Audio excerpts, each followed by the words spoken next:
আমার চকের পাতার মধ্যে ধান ডাঙ্গা গাড়ি দেখছেন ভাই গাড়ি কিভাবে ভাতি দেয়, এটা কিভাবে হলবে? হ্যাঁ আমাদের সাথে আছে এ তোর জীবনের দাম আছে না নাই?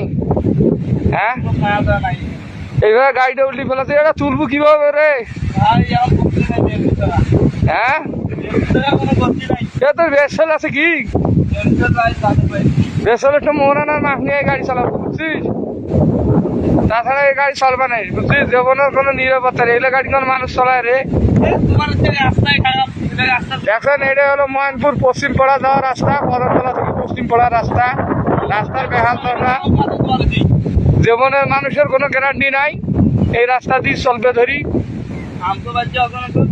চেয়ারম্যান মেম্বার থাকা তো এই রাস্তার আমার এই অবস্থা বিশের দমক আমার ওয়ার্ডত মেম্বার চেয়ারম্যান, তারপরে রাস্তার এই অবস্থা কহাল দশা। চৌরিপাড়ে খালি ধান খেত আর হাড়ি ভাঙা আমের খেত।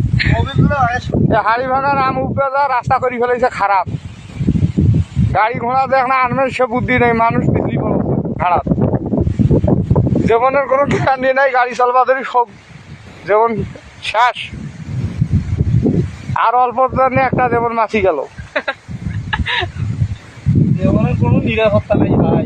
হ্যাঁ জীবনের কোনো নিরাপত্তা নাই। এই রাস্তাটা সরকারে পাকা করা দরকার নয়? হ্যাঁ এই দেখেন এই জায়গা খোঁড়া আছে। তুমি গাড়ি করে বলছিল নাকি ক্যারেট ধরে স্যার? যে বাজারে গেছিলাম কষ্ট দেখেন কিভাবে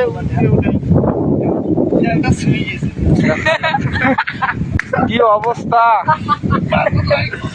রাস্তার গাড়িটা দর্শক আপনাদেরকে আমি দেখাচ্ছি গাড়িটার কি অবস্থা, কিভাবে পাল্টি গেছে দেখছেন? কি অবস্থা দেখছেন